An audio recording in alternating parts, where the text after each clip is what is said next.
Bonjour, nous sommes très heureux d'accueillir 4 personnes avec des appartenances disciplinaires très différentes et un point de vue sur les données de la recherche relativement différent. Alors, ce que je vais faire, c'est que je vais commencer par juste vous dire qui ils sont, et ensuite ils se présenteront pour expliquer quel est leur rapport avec leurs données de la recherche, et puis ensuite on entrera plus dans le débat des enjeux éthiques et sociétaux des données de la recherche. Alors, je vais commencer par vous introduire les invités. Donc, Serge Abitboul, qui est directeur de recherche à l'INRIA, l'Institut de recherche en informatique et automatique, qui est membre de l'Académie des sciences et professeur affilié à l'ENS Cachan. À côté, Étienne Ollion, qui est au CNRS à l'Université de Strasbourg, et qui va se présenter un peu plus longuement plus tard. Christine Gaspin, qui est directrice de recherche en informatique à l'unité de mathématiques et d'informatique appliquée à Toulouse et à l'INRA. Si je résume. Et puis, Christian Hervé, j'ai fait l'inversion, excusez-moi, je suis partie dans le mauvais sens. Christian Hervé, que je n'ai pas présenté tout à l'heure, qui est directeur du laboratoire d'éthique médicale et de médecine légale à la faculté de médecine de Paris. Donc, je pense que... Alors, je ne vous ai pas montré, mais appuyez sur le petit bouton qui est juste devant le micro pour ouvrir le micro. Ça serait bien si vous pouviez nous dire juste quelques mots de la manière dont vous avez abordé dans vos travaux les données de la recherche. Donc bonjour. Donc moi je suis informaticien et donc j'ai eu à travailler sur des problèmes dans lesquels on avait des données. Récemment par exemple, on est sur un boulot où on essaie d'organiser les données personnelles d'une personne, c'est-à-dire de récupérer toutes ces informations sous son contrôle. On ne travaille pas pour un GAFA. Et on essaie de récupérer toutes ces données sous son contrôle et puis de lui permettre de faire des analyses, d'apprendre des choses dessus, de faire des prédictions, des choses comme ça. Quand vous faites ce genre de choses, immédiatement, et c'est de plus en plus souvent le problème en informatique, vous avez des difficultés à trouver des données. Pourquoi ? Parce que ces données, c'est des données personnelles, c'est des données confidentielles, il faut les protéger, les gens ne veulent pas forcément vous les donner, vous n'avez pas forcément envie de les avoir non plus. Alors ça, c'est une première difficulté. C'est plus simple. Alors, une autre difficulté qu'on rencontre, c'est que aujourd'hui, très souvent, les données sur lesquelles on veut travailler, je travaille par exemple sur la recommandation. En fait, si vous voulez faire des recherches sur la recommandation, les gens qui ont beaucoup de données de recommandation, c'est le moteur de recherche de Google, c'est le moteur, c'est Netflix et toutes ces informations sur les ventes. Et vous avez difficilement accès à cette information. Donc pour nous, ça devient un peu compliqué de pouvoir faire juste de notre travail, qui est de l'analyse de données. Alors ça, c'est une chose. J'ai rencontré encore le problème plus récemment avec des amis. On a monté une conférence qui a eu lieu en Allemagne sur l'analyse de données de masse et sur les propriétés éthiques qu'on pouvait demander à cette analyse de données de masse. Donc on a travaillé là-dessus. Vous tombez sur des problèmes qui sont classique depuis les débuts de scientifiques. En sciences, si vous avez des données, il faut que vous expliquiez comment vous avez trouvé vos données, comment vous les avez, qu'est-ce que vous avez fait avec, etc. Il faut que vous arriviez à les valider pour qu'éventuellement quelqu'un puisse reproduire votre calcul. Ce truc-là, c'est de moins en moins difficile de le faire. C'est-à-dire que les données, maintenant, elles sont numériques, donc vous pourriez les mettre à la disposition des gens. Les calculs que vous faites, c'est du logiciel. Vous pourriez mettre votre logiciel à la disposition des gens et les gens pourraient vérifier plus facilement. Sauf que ça ne se fait pas encore complètement. Donc il y a tout un travail à faire là-dessus, de transparence, qui nous ramène sur les logiciels libres, sur les données libres, évidemment. Alors, maintenant, ça dit un peu qu'est-ce qu'on peut trouver là-dedans. La première chose qu'on peut trouver, c'est que c'est difficile, même si je vous mets vos données et les logiciels en open access, c'est difficile de vérifier que les données sont utilisées de façon éthique. Alors, on prend ça depuis le début. Vous avez commencé par faire par des données brutes. C'est bien les données brutes, mais il faut vérifier que ces données brutes ne sont pas biaisées au départ. Si vous voulez faire une étude sur la criminalité, si vous prenez toutes vos informations et toutes vos données brutes d'un quartier où il y a une très forte criminalité, vous allez avoir des résultats évidemment différents. Ensuite, vous avez tous les calculs que vous faites dessus, et ces calculs que vous faites dessus, ces analyses de données, C'est déjà compliqué quand c'est de la statistique, mais quand ça devient de l'informatique avec le big data, ça devient encore plus compliqué. Et notamment, il y a un problème qui est classique en statistique, c'est le problème des variables cachées. Alors, exemple très simple, quelque chose qui s'est passé aux États-Unis, ils vendaient des agrafeuses. Alors, ils vendaient des agrafeuses et ils se sont aperçus qu'il y avait une minorité ethnique, les Noirs pour ne pas les nommer, qui payaient plus cher leurs agrafeuses. Alors, on commence à aller voir la boîte en disant mais attendez, vous faites n'importe quoi, vous vendez très cher des agrafeuses. Les gens regardent un peu gênés et s'aperçoivent qu'en fait, ce qui s'est passé, c'est qu'ils modulaient le prix des agrafeuses sur la distance avec un magasin de leurs compétiteurs. Et il se trouvait que les quartiers défavorisés étaient plus loin des magasins des compétiteurs. Donc, dans les quartiers défavorisés, on vendait plus cher les agrafeuses. Alors après, vous dites, c'est du commerce, c'est bien, c'est pas bien, c'est un problème de choix social. Mais de toute façon, c'est illégal. Et donc, la question, c'est que cette entreprise faisaient le plus honnêtement du monde. Ils faisaient du business, ils maximisaient leurs profits, ce qui est complètement normal pour une entreprise. Ils faisaient quelque chose d'illégal. Et donc là, c'est quelque chose qui est devenu compliqué. Comment vous garantissez, quand vous faites de l'analyse de données, par exemple de recommandations ou de produits de vente, etc., comment vous garantissez que vous ne biaisez pas vos résultats? Donc, il y a des travaux à faire, il y a énormément de choses à faire d'un point de vue informatique pour essayer de développer ce que nous on appelle de l'équité par design. C'est-à-dire depuis le début de la création, vous ayez ça en tête et que vous essayez de suivre jusqu'à la fin que vous vous comportez bien. Encore une fois, vous pouvez vouloir vous comporter bien et faire n'importe quoi. Alors, c'est juste un dernier mot avant parce que je pourrais parler de ça pendant beaucoup plus longtemps. Juste un dernier mot. Ces analyses de données, qui est un peu les analyses de données massives, qui sont le mariage de l'informatique avec les stats, en gros, ont une nouvelle dérivation maintenant avec l'utilisation de machine learning, d'apprentissage. Et ça introduit encore une difficulté. C'est-à-dire que si vous prenez par exemple les réseaux de neurones profonds dont vous avez peut-être entendu parler, ça fait des tas de dérivations qu'on n'est pas forcément capable d'expliquer à l'arrivée. Donc là, il y a encore besoin de travail, de recherche pour qu'on soit capable d'expliquer, pour qu'on soit capable de dire, en science, c'est compliqué de donner un résultat en disant, ouais, voilà un résultat, mais j'ai fait 1 million d'opérations et je suis totalement incapable de vous dire d'où ça vient. C'est pas forcément acceptable. Donc il y a des choses qu'il faut peut-être remettre en question, l'utilisation de certaines techniques non explicatives dans certains cas, hein, si c'est pour choisir de vous pousser une publicité, peut-être que c'est acceptable, mais si on va fonder des décisions importantes sur une observation, il vaudrait mieux que ce soit explicatif. Et puis, je vais peut-être m'arrêter là. Bonjour, donc moi je suis Christine Gaspin, je suis directrice de recherche à l'INRA. Donc je travaille dans le domaine de la bioinformatique et je me suis posé en fait toutes ces questions au sujet des données de la recherche en 2009, suite à une interrogation de Marion Guilloux, notre PDG donc de l'époque, qui posait la question en rentrant d'Angleterre, du Royaume-Uni, et en disant mais qu'est-ce qu'on fait, nous, à l'INRA, sur les données? Au Royaume-Uni, ils sont en train de se poser beaucoup de questions, mais nous, en fait, on fait quoi? Donc, la question a été posée dans une structure qui s'appelait la cellule bioinformatique de l'INRA, que j'animais à l'époque, et plutôt sur des questions en lien avec la biologie. Donc c'était aussi le moment de l'arrivée de données massives dans le domaine des sciences du vivant, avec le séquençage massif. Et donc, en fait, ce qu'on a mis en évidence, c'est plutôt le caractère massif de ces données et la manière de partager ces données.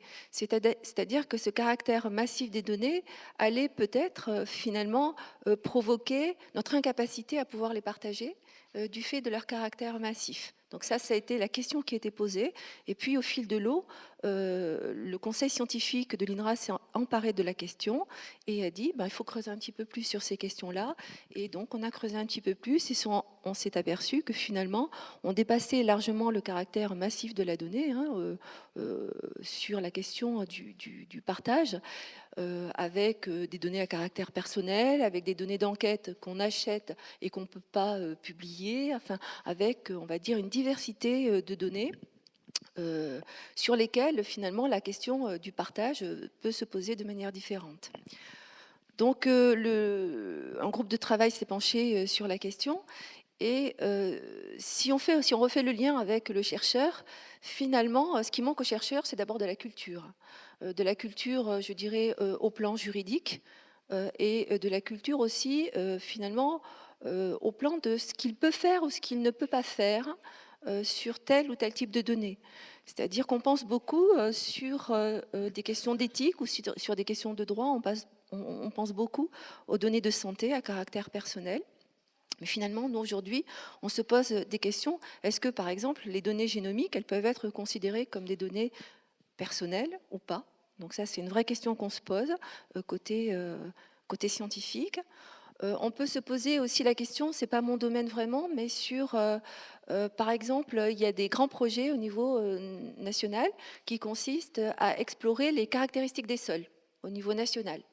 Et donc, de ces études vont sortir, dans telle région, le sol est bien meilleur que dans telle autre. Et on peut se poser de manière assez saine la question de savoir si on a intérêt, entre guillemets, à partager ces données-là avec l'ensemble de la population ou pas. Ça pourrait créer des problèmes, je dirais, économiques pour certaines régions, où certains se précipiteraient, par exemple, pour acheter des terrains et mettraient à mal une population locale qui pourrait plus acquérir ou des terrains ou des habitations. Voilà. Donc, ce sont des questions qui se posent aujourd'hui avec les possibilités du numérique pour acquérir finalement tout type de données. On a d'autres questions avec les sciences citoyennes aussi. C'est-à-dire qu'on peut, aujourd'hui, à l'INRA, il y a certains sites qui permettent aux citoyens finalement de déposer des observations qu'il peut faire dans la nature. Et ensuite, d'un point de vue, je dirais, éthique, je dirais l'établissement et les chercheurs qui gèrent ces données-là et qui les utilisent pour les recherches, se posent la question de savoir comment ils peuvent restituer aux citoyens ces données-là. Certains les demandent. On peut se poser la question, par exemple, à l'IRA, de savoir ce qu'ils veulent en faire. Est-ce qu'ils veulent récupérer toutes les données ou uniquement les leurs? Si c'est les leurs, ça ne doit pas poser de problème. Si c'est toutes les données, est-ce que c'est justement pour, quelque part, en faire une ressource économique? Ou bien est-ce que c'est pour des questions, je dirais, de culture, tout simplement? Donc ce sont des vraies questions qu'on se pose au sujet, finalement, de la nature des données, de la quantité des données aussi. Voilà, qu'est-ce qu'on partage, comment on le partage et comment on responsabilise surtout sur le chercheur sur ce qu'il peut ou ne peut pas partager en termes de données. Et l'établissement donc a une grosse responsabilité quelque part pour donner des directives et aussi pour se construire une culture de la donnée pour savoir, on l'évoquait tout à l'heure, finalement, qu'est-ce qu'on peut partager, qu'est-ce qu'on ne peut pas partager. Alors, j'ai lu de là les questions de documentation des données, du temps que ça peut prendre aux chercheurs, et des questions qui peuvent se poser aussi relativement à ça. Peut-être que d'autres aborderont ces points-là. Merci. Donc Étienne Lyon, je suis sociologue. Alors Elsa nous a demandé de commencer en disant quel est notre rapport aux données de la recherche et quand est-ce qu'on a eu notre premier contact. Moi, c'était il y a probablement une bonne dizaine d'années, quand j'ai commencé à faire de la recherche. Et ces données de la recherche, pour moi, elles prenaient la forme de 3 ou 4 cassettes audio, un cahier de recherche et peut-être une dizaine de polycopiés. Pourquoi j'appelle ça des données de la recherche? Bon, déjà parce que c'est des données qui ont servi à faire de la recherche, à tout petit niveau, c'était en maîtrise. Et puis parce qu'on était dans un petit groupe, en fait, on faisait une enquête collective à 3 ou 4, et s'est posé immédiatement la question, vu qu'on travaillait sur le même objet, de partager nos données. Et ce dont on s'est rendu compte, c'est que ces données, il a fallu... pour les mettre en commun, eh bien, comme on le disait, beaucoup les documenter, sinon elles seraient pour beaucoup complètement inutilisables. Alors il y a des choses qui sont très facilement transmissibles, les enregistrements comptés, donc le nombre de personnes qu'on a vues à tel endroit, ça on peut être à peu près d'accord les uns avec les autres. Par contre, des données d'entretien, des données d'observation nécessitent souvent bien plus d'informations que ce qui est uniquement retenu dans le jeu de données pour pouvoir être vraiment utilisable par la suite. Ce qui rappelle que quand on se pose la question, et j'y reviendrai dans un instant, des données, du partage des données, se pose évidemment la question de l'interprétation qu'on en fait et des personnes et de la documentation qui va en être faite derrière. Alors j'avance un tout petit peu dans le temps et puis je suis en train de faire ma thèse, on est 5-6 ans plus tard ou 3-4 ans plus tard et là en fait je me rends compte qu'il pourrait être utile de me pencher dans des bases de données que je vois qui sont soit disponibles en ligne, alors que ce soit de manière protégée ou pas, ou qui n'existent pas vraiment comme telles mais que j'aimerais pouvoir agréger. Je suis toujours sociologue qualitativiste, plutôt ethnographe, avec un penchant historien, mais je me rends compte qu'il pourrait être utile pour moi de savoir, par exemple, la fréquence d'un sujet en question sur des programmes télé pour voir sa saillance médiatique. Et donc, pris d'une belle ambition, je décide d'apprendre à programmer et je me mets à aspirer massivement. Alors, c'est pas massif au sens des big data que certains font, hein, mais en milliers et centaines de milliers des pages internet pour pouvoir récupérer ces informations. Depuis, j'ai eu l'occasion donc de me perfectionner dans ces techniques et aussi de les enseigner, ce qui a fait que j'ai été obligé de me poser la question de ces questions des données et de leur partage, puisque de nouveau, en fait, les questions que je me posais au début de ma recherche se sont posées à moi, des questions de transmission, des questions de documentation, des questions d'interopérabilité aussi, qui se sont posées. Alors, je ne vais pas être beaucoup plus long, puisque je pense qu'on va continuer la discussion autour de ces données maintenant, mais moi, les deux grands enjeux que je vois du point de vue des sciences sociales à l'heure actuelle, quand on parle des données de la recherche, c'est d'un côté la question de l'accès aux données. On a justement posé la question juste après la conférence de Dominique de quid en fait des données de Facebook, de Google, d'Amazon. Et ça, je pense que c'est un enjeu qui est extrêmement important.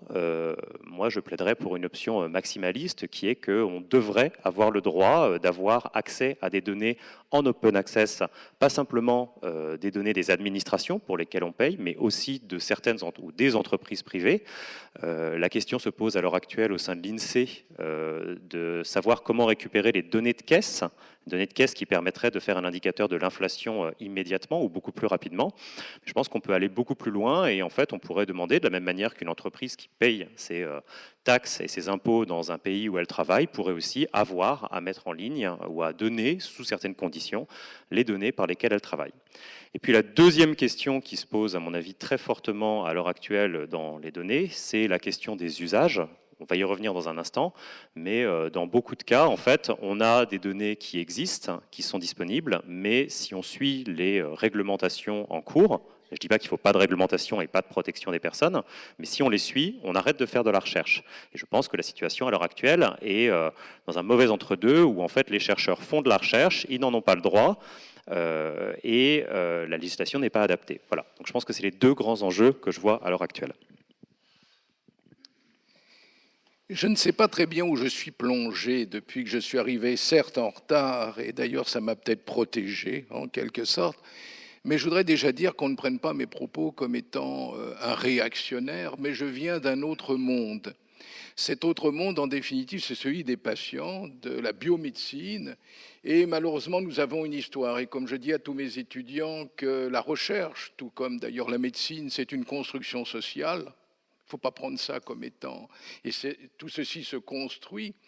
Eh bien, j'y reviendrai. Je pense que nous devons avoir la réflexion nécessaire que cette construction sociale n'aboutisse pas, en effet, à des dérives que ma spécialité a eu particulièrement, puisque les médecins nazis, excusez-moi de parler de ça, entre 1939 et 1945, avaient complètement oublié, d'ailleurs, un certain nombre de principes éthiques, dont le respect de la personne, son autonomie, son consentement, et nous avons eu là des grandes décisions, des grandes déclarations, et on a eu, comment dire, ça nous a peut-être mis un peu en avant sur vous. C'est-à-dire qu'on s'est retrouvé devant des obligations du chercheur dans le cadre de la biomédecine, de type en particulier respect, bien sûr, de ce que Nuremberg, le procès de Nuremberg avait pu se faire avec le code de Nuremberg en 1947, mais surtout l'application même que même les Américains avaient oublié, alors qu'ils avaient énormément, les militaires américains, insisté sur ces questions-là, étant eux-mêmes des militaires américains et permettant méthodologiquement de comment condamner les médecins nazis, ce qui ne, dans la pensée même des juges était non concevable que des médecins aient pu aller aussi loin par rapport à de telles exactions. Eh bien, même les Américains ont oublié, ce qui a entraîné en 1905 le mouvement de bioéthique. Et nous, de notre côté, en France, nous avons travaillé sur des comités hospitaliers et nous avons aussi travaillé avec une loi, et je pense qu'elle peut être quelque part un modèle, qui est la loi Hurier-Seruskla, qui est tout simplement celle de protection des personnes par rapport à leur recherche biomédicale. Et je me rappelle très bien avoir été dans une réunion du Comité national d'éthique où on se posait la question, mais pourquoi on réserve simplement à la biomédecine d'avoir des comités qui font appliquer à la fois l'autonomie des personnes, le consentement, le fait que tous les projets passent devant des comités et obtiennent un avis favorable, etc., etc. Et je me rappelle, excusez-moi, les sciences sociales qui avaient dit non, non, on n'a pas du tout à rentrer de là-dedans, aucunement, et nous continuons à avoir, depuis cette période, 1988, construit une véritable recherche en éthique par rapport à la plupart des projets qui nous ont été proposés. Autant vous dire en grande partie que ces projets, on a rarement vu beaucoup de dérives. Et je pense que par rapport aux chercheurs, ceci doit nous aider. C'était la première chose que je voudrais peut-être dire. La deuxième chose, c'est qu'on s'est rendu compte qu'on ne pouvait pas faire confiance au droit, à la déontologie, aux normes en tant que telles, puisque par définition, le progrès les bouscule. Et on a encore vu là comment de nouvelles configurations de pensée, de nouveaux paradigmes demandent à ce qu'il y ait justement de nouvelles normes éthiques. D'ailleurs, le mot norme éthique n'est pas comment dire, parfait, puisque ça deviendrait des règles professionnelles, déontologiques ou autres. Au contraire, qu'une pensée éthique adaptée puisse à ce moment-là, comment dire, être mise en œuvre. Et c'est ce que, avec le conseiller d'alors, peut-être certains s'en rappellent de M. Jospin quand il était le conseiller d'Allègre, eh bien, nous avons pensé que l'éthique devait être une éthique d'anticipation. Et c'est pour cette raison que dans mon laboratoire, pour dire un peu ce que nous faisons très rapidement, eh bien, il y a un chercheur qui travaille sur l'open access depuis un petit moment, il est de l'INSERM, et d'autre part, ils sont ici, 2 collègues qui travaillent avec Génopole, et justement, on se retrouve avec le problème des cohortes, où on se retrouve avec Génopole, qu'est-ce qu'on fait de la génétique, la génomique. Donc, je plaiderai ici, si vous voulez bien, pour qu'il y ait une réflexion éthique et qui ne soit pas simplement l'application de règles. Et j'en terminerai par un témoignage qui est celui de Paul Ricoeur. Quand je lui posais la question, mais qu'est-ce qu'on fait lorsque des normes sont un peu fanées, les limites dont on parlait depuis le départ, il est beau de dire est-ce que je suis légitime de faire tel ou tel acte, de prendre telle ou telle donnée, est-ce qu'elles sont personnelles, jusqu'où est-ce que le consentement a été donné, est-ce que pour la réutilisation la personne était au courant ou pas, ou même carrément est-ce qu'elle a besoin d'être au courant ou pas. C'est un problème sociétal en fait, un tout petit peu. Et quand je lui pose ces questions, mais quand les valeurs sont fanées alors que par rapport au droit, la science bouscule justement des limites, fait des possibles supplémentaires, eh bien, il m'a dit, c'est pas difficile, il faut faire ce qu'Aristote disait. Ah, très bien, j'étais pas très au courant. Eh bien, c'est la phronésis. La phronésis, excusez-moi, mais c'est un mauvais mot, mais vous allez voir, on va essayer de le traduire, imparfaitement, bien sûr, nous ne sommes pas dans la pensée d'Aristote. Eh bien, c'est ce qu'on appelle la sagesse pratique. On demande aux chercheurs d'avoir une sagesse pratique. Et qu'est-ce que c'est que la sagesse pratique? C'est tout simplement l'évaluation de leur pratique, l'évaluation, et ceci de manière ouverte et critique. Et ouverte et critique par rapport à qui? Comment? Par rapport aux autres disciplines. C'est-à-dire, qu'est-ce que le droit, qu'est-ce que la sociologie, qu'est-ce que l'économie, qu'est-ce que l'anthropologie ont à dire par rapport à ce phénomène tel qu'il se fait là, puisqu'on pourrait même, par rapport aux discussions qu'il y a eu auparavant, se poser la question, est-ce qu'on n'est pas en train de faire une petite tribu de scientifiques qui sont en train de s'accaparer, excusez-moi le mot, mais une des personnes qui était avant moi a fait un lapsus en parlant de manipulation. Elle a dit manipuler, comme on manipulait, et heureusement on ne parle plus comme ça maintenant, les données génétiques, les manipulations génétiques. Vous voyez comment on peut mettre des éléments moraux un tout petit peu là-dedans. Il faut au contraire avoir ce recul qui est qu'est-ce qu'a à dire le droit par rapport à la philosophie du droit? Qu'est-ce qu'a à dire, par exemple, l'anthropologie par rapport? Sinon, on risque très vite d'augmenter les inégalités sociales, l'incompréhension des personnes, l'obscurantisme qui nous envahit, et ne nous plaignons pas dans ce cas-là si nous avons populisme et tout ce que vous voulez. C'est-à-dire que nous sommes dans une société et nous ne pouvons aucunement nous abstraire, je dirais, d'une recherche d'éthique anticipatrice des 3 générations, pour prendre cet exemple, puisque j'étais là lors justement de ces différentes formes de pensée qui nous sont proposées, de manière à essayer de faire en sorte que tout le monde soit vivable. Bon, réagir rapidement, mais écoutez, je vais peut-être vous surprendre et vous décevoir, puisque je suis entièrement d'accord avec ce que vient de dire mon voisin de droite, en tant que chercheur en sciences sociales. Alors c'est l'avantage en fait d'avoir fait de l'ethnographie, où justement ces questions de proximité avec les personnes, de révélation des identités ou de révélation de choses qu'ils font au quotidien, se posent avec nous avec une acuité extrêmement forte. Et donc, typiquement, une question qui est assez classique quand on parle des données de la recherche, c'est la question sur des données individuelles de l'anonymat. Alors l'anonymat, si vous voulez, quand on fait de l'ethnographie, on le respecte évidemment, on change les prénoms, on change les noms, on change les endroits, mais cet anonymat ne permet pas d'assurer autre chose, la confidentialité. C'est-à-dire que pour les quelques personnes qui connaissent le contexte en particulier, la confidentialité, même en changeant les noms et les endroits, sera complètement brisée. Et donc toute personne qui pourrait lire le texte qu'on publie, pourrait savoir ce que sa mère a dit à propos du fils malade, sa voisine a dit à propos de la situation de l'immeuble, et ça pourrait profondément modifier sa vie. Ce que je veux dire par là, c'est que la protection de l'anonymat, c'est donc quelque chose d'important, mais que ça ne suffit pas. Donc d'un côté, on a des règles qui sont des règles extrêmement strictes, légales, qui sont trop contraignantes parce qu'elles empêchent de faire de la recherche. Je peux en prendre un seul exemple. Quand on demande aux chercheurs de collecter uniquement les données selon le principe de pertinence, à savoir vous ne collectez que ce dont vous avez besoin pour l'étude, ça peut paraître être frappé au coin du bon sens, et en même temps, ça pose un problème qui est que quand on fait une enquête, on ne sait pas toujours exactement ce qu'on est en train de chercher, on n'est pas toujours dans une logique confirmatoire, on est parfois dans une logique de la découverte qui fait que c'est uniquement un peu plus tard qu'on aura l'idée d'aller regarder ces éléments qui, mis en série, font sens et de revisiter ces données. Donc, le principe de pertinence qu'on nous demande en général est un principe qui est souvent un principe trop contraignant. Et de l'autre côté, la législation n'est pas assez contraignante parce que pour tout ce qui concerne justement les questions de confidentialité, là, ces aspects sont finalement, je crois, assez peu pris en charge, alors qu'ils peuvent être au moins aussi perturbateurs sur l'activité des personnes qu'on étudie. Et donc, de ce point de vue-là, plutôt qu'une législation qui est toujours difficile à mettre en place, en effet, une éthique, une éthique de la recherche me paraît quelque chose d'important. C'est d'ailleurs quelque chose que nous faisons depuis des années et que nous n'avons absolument aucun problème à revendiquer. Nous avons des réflexions très fréquentes, en fait, sur la déontologie de la pratique de recherche. On n'est pas toujours d'accord entre nous.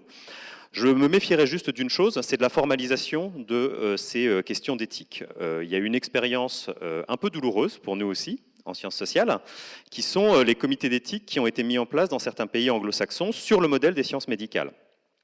Et l'expérience que j'ai pu en avoir, c'est que quand on demande, alors j'étais aux États-Unis à l'époque, il faut passer par ces boards, en fait, ces boards d'éthique, comité d'éthique, il faut faire une demande en amont en fait de la recherche. Et ce que demande en fait un comité d'éthique est complètement antithétique par rapport à beaucoup de principes de la recherche. Par exemple, prendre l'exemple d'un collègue qui travaillait sur des migrants sans papier états-uniens qui travaillaient au quotidien, donc qui s'amassaient en fait à un endroit de la ville pour pouvoir chercher du travail et les gens venaient en voiture les chercher pour aller travailler. S'il avait suivi les recommandations du comité d'éthique, ce qu'il aurait dû faire, c'est d'aller voir toutes les personnes et les informer qu'il était en train de faire une enquête, donc 200 personnes, tous les matins, et qu'il était en train de faire une enquête sur le sujet. De la même manière, quand je fais des entretiens avec tout un tas de personnes, la recommandation CNIL, pour moi, c'est, et j'ai pas de problème particulier avec la CNIL, je pense qu'elle fait un travail important dans beaucoup d'aspects, mais la recommandation CNIL, c'est de faire signer un questionnaire, enfin un formulaire de consentement éclairé à des personnes qui sont parfois toujours très inquiètes, en fait, qui ne comprennent pas ce qu'on leur demande. Peut-être que ça pourrait changer, mais je pense qu'il faut travailler justement sur les modalités de protection des individus, peut-être pas faire une formalisation ex ante, mais peut-être penser à des manières de contrôle qui seraient à la fois ex ante du côté de la communauté et ex post s'il y a eu débordement. En tout cas, il faut probablement évoluer parce que dans la situation actuelle, l'équilibre me paraît, à mon avis, mal établi. Moi, je vais faire une réponse beaucoup plus courte. Je félicite grandement la bioéthique pour toutes ces réalisations, mais je pense qu'il ne faut pas regarder de trop haut ce qui se fait aussi autour de l'éthique, dans le traitement des données, en informatique en général. Il y a énormément de travaux qui ont été faits.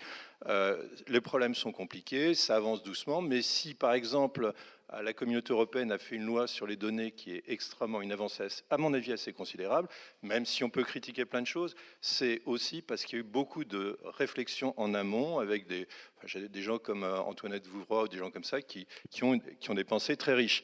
Donc je pense que bravo pour la bioéthique, mais il ne faut pas non plus rejeter un peu en bloc tout ce qui s'est fait de l'autre côté. C'est ce que j'ai un peu compris.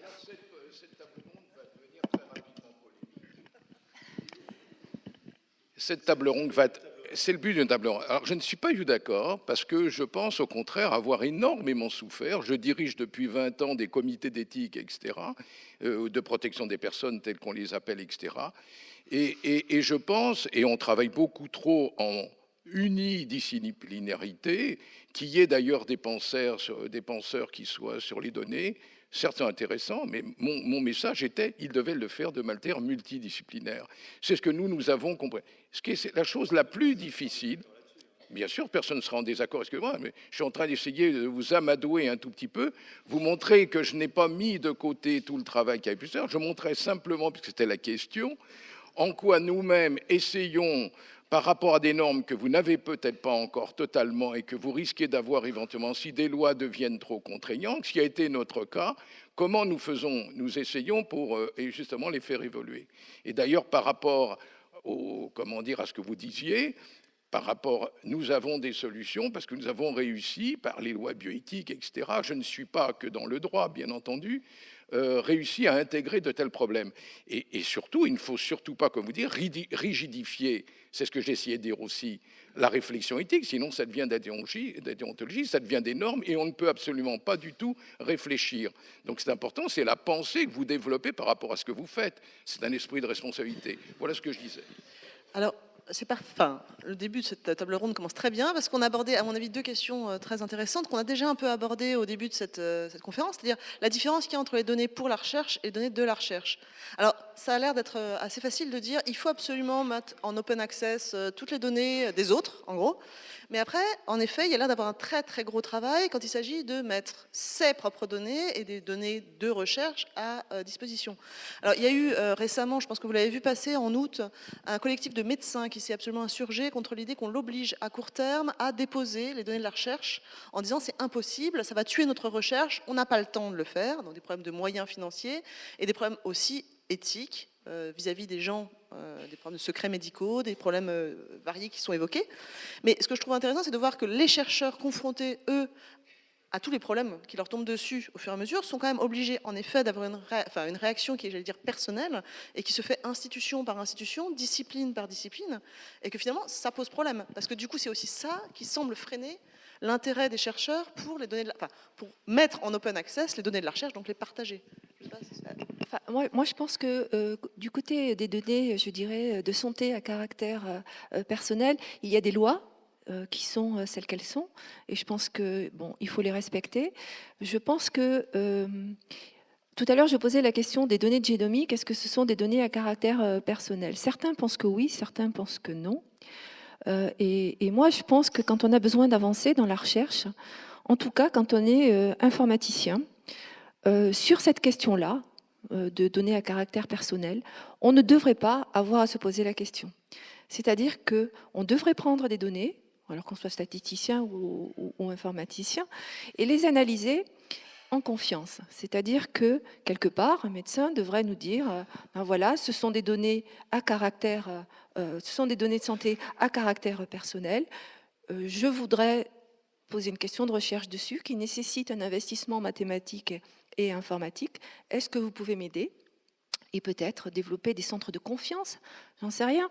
Mais en tout cas, ce qu'on voit aujourd'hui, c'est que la donnée de santé a du mal à sortir de l'hôpital, a du mal à sortir du centre où elle est hébergée. Ce qu'il faut savoir aussi, par exemple, alors on me contredira si je me trompe, c'est qu'une donnée qui est produite dans un hôpital, une donnée de santé à caractère personnel qui est produite dans un hôpital, si elle reste à l'hôpital, l'hôpital n'a pas besoin d'être certifié. Il y a des certifications qui existent sur l'hébergement des données de santé à caractère personnel.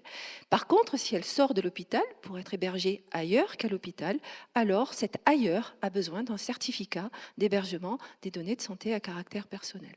On peut se demander entre les deux lequel est le plus facile à pirater, mais bon, voilà. Donc la question de confiance me paraît très très importante aussi pour lever certaines barrières et être un peu plus efficace aussi dans le domaine de la recherche. Ensuite, moi, je posais une autre question, c'était qu'est-ce qu'une donnée à caractère personnel autre qu'une donnée de santé? Je pense que des données à caractère personnel avaient des impacts, on va dire, sociétaux et économiques qui peuvent être absolument horribles, existent aussi. Et je pense que là, le chercheur, le jeune chercheur en tout cas, a besoin d'être accompagné. Et je pense que effectivement, la pluridisciplinarité, elle est absolument nécessaire parce que un chercheur, un jeune chercheur, eh bien, il est à même de faire une bêtise. Ce qu'il faut savoir, c'est que souvent, c'est le jeune chercheur qui va faire la collecte de données. Tout à l'heure, on séparait production et analyse de données, mais la plupart du temps, dans beaucoup, en tout cas, de disciplines, le jeune chercheur va faire la collecte de données et il va faire aussi l'analyse de données. Donc, c'est important de se poser des questions de surtout ne pas donner trop de freins à ce jeune chercheur, lui garantir, je dirais, une voie facile pour pouvoir aller jusqu'au bout de sa thèse sans avoir toutes les barrières finalement qu'on peut, juridiques, etc., etc.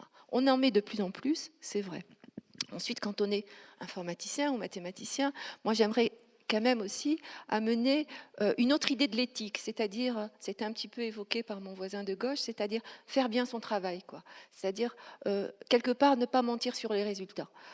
On fait un travail d'analyse avec des données qui sont ce qu'elles sont, et donc je pense que si on voit que ces données ont des points faibles, il faut les décrire, ces points faibles, et quelque part les remettre en évidence dans les interprétations qu'on peut faire des résultats qu'on produit. Et donc je pense que là aussi, il y a une question d'éthique du chercheur qui existe depuis que la recherche existe, et je pense qu'il doit aujourd'hui être révisé avec, je dirais, la diversité et la masse de données qu'on va être amené à manipuler. Donc il y a une traçabilité, je pense, effectivement à mettre en place, pas simplement pour assurer la qualité de la recherche, mais même pour le chercheur, parce que parfois il a affaire à des, je dirais, en tout cas dans le domaine dans lequel je travaille, à des outils qui sont différents, qui évoluent très très vite. Et je pense qu'on a intérêt à gagner en traçabilité, je pense que c'est en train de se mettre en place aussi, même si on perd beaucoup de temps au début à le faire, et c'est vrai quand on documente ces données aussi, on perd beaucoup de temps à le faire. Est-ce que c'est aux chercheurs de le faire toujours? Est-ce qu'on peut être accompagné aussi? Est-ce qu'on peut être aidé? Est-ce qu'on peut mettre en place des services d'appui pour faire ce travail-là? Je ne sais pas, mais en tout cas, je pense que l'intérêt est présent, peut-être pas pour tous les types de recherche, mais pour certains types de recherche, l'intérêt est présent et le chercheur doit revisiter aussi, je dirais, une certaine éthique dans son métier pour produire des résultats de qualité, puisqu'on en va en venir finalement à la qualité, et pouvoir assurer quelque part un certain contrôle de cette qualité par qui que ce soit qui lira et souhaitera exploiter les résultats qu'il a produits.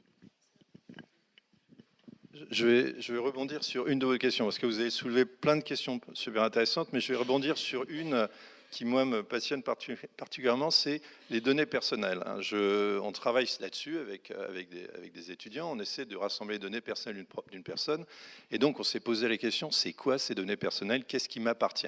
Alors, la première chose, à mon avis, c'est qu'il n'y a pas du tout de propriété. Les premiers qui ont essayé de mettre en avant ces propriétés, c'est Facebook par exemple, qui a commencé à dire ah ben, les données que vous avez sur Facebook, c'est vos données. Et l'intérêt de Facebook, c'était parce que dans la clause d'après, vous disiez et j'en donne toute la liberté d'usage à Facebook. Donc les données personnelles, c'est pas votre propriété. Je pense qu'il faut enlever cette notion de propriété. Le plus souvent, c'est des données qui sont des données sociales. quand quelqu'un fait un post sur Facebook, il met une photo. Vous mettez une photo de Facebook, est-ce que c'est votre propriété? Non, la photo, c'est la photo d'un copain. Et puis peut-être qu'il y a une copine qui va arriver, qui va le taguer. Et alors, est-ce que le tag appartient à cette personne? Vous vous en sortez pas. Il faut surtout pas essayer d'apporter ça sur le terrain de la propriété. Il faut apporter ça sur le terrain de qu'est-ce qu'on fait avec cette information. Donc, ce qui est important sur une donnée de Facebook, c'est pas seulement à qui elle appartient, c'est est-ce que vous avez le droit de la diffuser? C'est ça qui est important. Le fait qu'elle appartienne à quelqu'un, on s'en fout. Alors, je ne suis pas du tout spécialiste de génomique, mais à la vue de cette même disons, mesure, ma donnée génomique, elle ne m'appartient pas à moi, parce qu'elle contient des tas de choses d'autres personnes, mes ancêtres, mes descendants. Ce n'est pas ma propriété. Donc la vraie question, ce n'est pas tellement est-ce que j'ai le droit d'autoriser à ce que quelqu'un l'ait ou ne l'ait pas. D'une certaine façon, ce n'est pas moi, c'est la société. Donc la question, c'est qu'est-ce que les gens peuvent faire avec? C'est ça la vraie question. Est-ce qu'ils ont le droit de l'utiliser pour faire de la recherche? Et dans ces cas-là, il faut qu'ils signent des tas de clauses qui disent, je ne sais pas, je ne suis pas du tout spécialiste de ce domaine-là. Donc encore une fois, il faut sortir de cette notion de propriété. Ces informations ne sont pas des informations propriétaires. Il faut regarder ça d'un point de vue beaucoup plus phénoménologique. Qu'est-ce qu'on peut faire avec? Qu'est-ce qu'on a le droit de faire avec? Je rebondis juste, j'avais fait une conférence grand public, justement un peu sur les données, pour parler un petit peu des données du vivant, on va dire, et de l'ouverture des données. Et le retour que j'avais eu, c'était « mais nous, on s'en fiche des données ». Et on s'en fiche de l'ouverture des données. C'est-à-dire que le citoyen lambda, il s'en fiche. Il dit, nous, ce qu'on veut savoir, c'est ce que vous en faites de ces données. Et comment vous communiquez sur ces données. Nous, ce qu'on veut, c'est que vous communiquiez sur ce que vous faites de ces données. Le reste, nous, on ne sait pas faire de toute façon. Donc, que vous les ouvriez aux citoyens ou pas, peu importe pour la majorité. Ce qu'on veut savoir, c'est ce qui en est fait. Et ce qu'on veut savoir, c'est vraiment les résultats et que vous nous les communiquiez, ces résultats. Alors, sous une forme évidemment intelligible. Une dernière réaction, puis ensuite je pense que la salle aura sans doute beaucoup de questions. Donc... Je ne peux qu'abonder là-dessus. D'ailleurs, ce qui m'avait beaucoup choqué dans tout ce qui avait été présenté, c'est que les personnes ne figuraient pas dans tous les schémas qui étaient là. Or, si vous ne voulez pas rentrer dans l'obscurantisme dont je parlais tout à l'heure, qui faisait, il y a une certaine manière, qu'il n'y avait aucune confiance avec les chercheurs en biomédecine, c'était justement parce que les personnes croyant aller à l'hôpital, en définitive, qu'elles allaient être sujets de recherche. Et il y a eu un énorme problème par rapport à toute une génération, il a fallu travailler là-dessus. Maintenant, il y a de fantastiques, et sur Internet, regroupements de patients qui sont devenus de plus en plus prégnants. Et si je prends la loi, qui est une loi de démocratie sanitaire qui peut peut-être vous intéresser éventuellement, parce que c'est sur un domaine, mais bon, tout n'est pas à rapporter, bien sûr, à la santé, bien entendu. Qu'on dit la loi Kouchner, eh bien, ce sont les associations qui, avec le ministre Kouchner, les ont justement construites, demandant que le Conseil de l'ordre, d'ailleurs, soit réformé, un certain nombre d'éléments, et que toute l'expertise soit revue. Donc, ce qui veut dire que le mouvement citoyen, je pense qu'il ne faudrait surtout pas l'ignorer, sinon on risquerait de se l'aliéner et ça serait très ennuyeux, je pense, pour la puissance, parce que nous ne travaillons en grande partie actuellement, du moins dans le domaine public, que parce qu'il y a justement des personnes qui acceptent qu'il y ait des financements, ils devraient être de plus en plus importants, à moins de rentrer dans une vision qui serait purement commerciale et qui serait autre, dans laquelle, bien sûr, je ne m'inscris pas.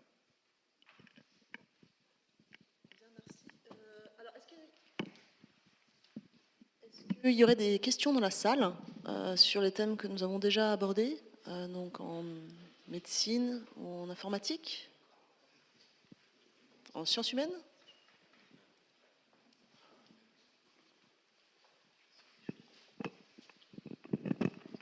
Merci.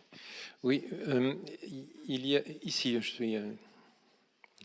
Et j'aurais voulu poser une question. Il y a 2 jours, dans Le Monde est paru un article, une tribune qui plaidait pour l'ouverture des données de santé, ce fameux fichier, cette masse d'informations qui est apparemment totalement sous-utilisée, et dans lequel les données sont dites anonymisées et qui mériteraient certainement d'être exploitées plus intelligemment. Alors, je voulais savoir, selon vos vos spécialités respectives, le niveau d'anonymisation qu'on peut connaître, qu'on peut reconnaître à cet ensemble de données d'une part, et sa capacité à générer des connaissances intéressantes si son analyse était permise le plus largement possible. Alors, je ne connais pas ce dataset explicitement, mais de manière générale, ce qu'ont montré tous les travaux, c'est que l'anonymisation qui est utilisée dans les administrations et dans les entreprises ne garantit pas l'anonymat. C'est-à-dire que si on veut véritablement garantir l'anonymat, les techniques qui sont utilisées, comme la differential privacy et des choses comme ça, sont des techniques extrêmement lourdes et qui, d'une certaine façon, interdisent de publier les données de cette façon-là. Donc, ça, c'est la première chose. Donc, ça ne veut pas dire que ces données ne doivent pas être disponibles pour faire de la recherche. C'est juste qu'à mon avis, il est publié en open access. Ça me paraît peu raisonnable. Ce qu'on peut publier en open access, c'est des statistiques sur ces données, donc de l'agrégation de données, mais les données elles-mêmes, les données brutes, à mon avis, ce serait suicidaire.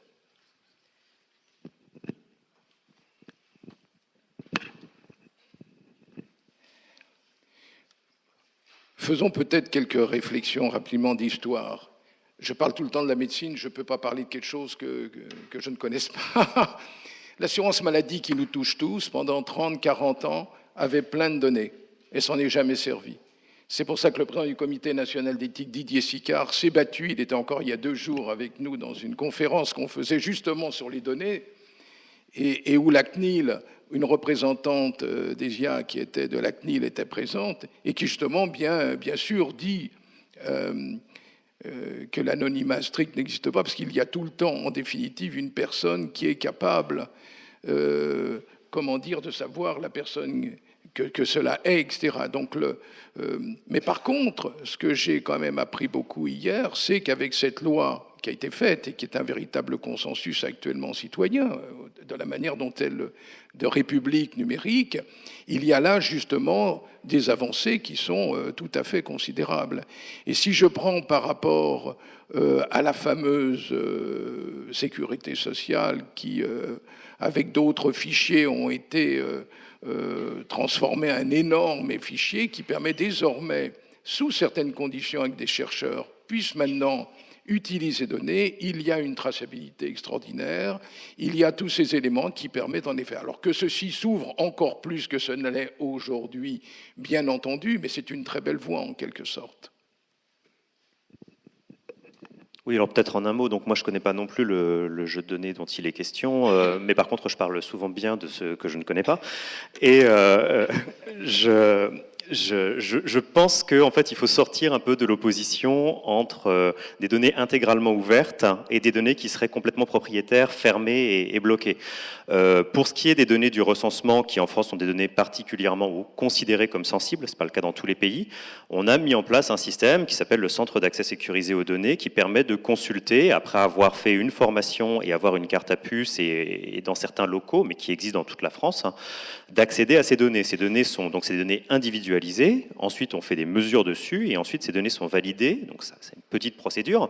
Mais si cette petite procédure est ce qui permet de respecter un minimum de protection des individus, et là, je ne parle pas simplement du fait que vos voisins vont être capables de savoir que vous avez eu une infection pulmonaire ou une diarrhée il y a 17 ans. Ou, voilà, je parle surtout du fait qu'il y a des entreprises qui sont extrêmement intéressées à avoir ces données. Le jour où les assureurs santé auront accès à ces informations-là, ils vous feront payer votre assurance santé au juste prix, le meilleur prix pour vous, mais le meilleur prix pour vous, si vous avez été très malade, c'est plus l'infini, donc vous n'avez pas d'assurance santé. Et donc ça, c'est évidemment extrêmement inquiétant. De ce point de vue-là, je pense qu'il ne faut certainement pas chercher à les opposer, mais trouver des solutions qui permettent aux gens qui font de la recherche, sérieusement, de pouvoir y accéder sans que ces données soient fermées.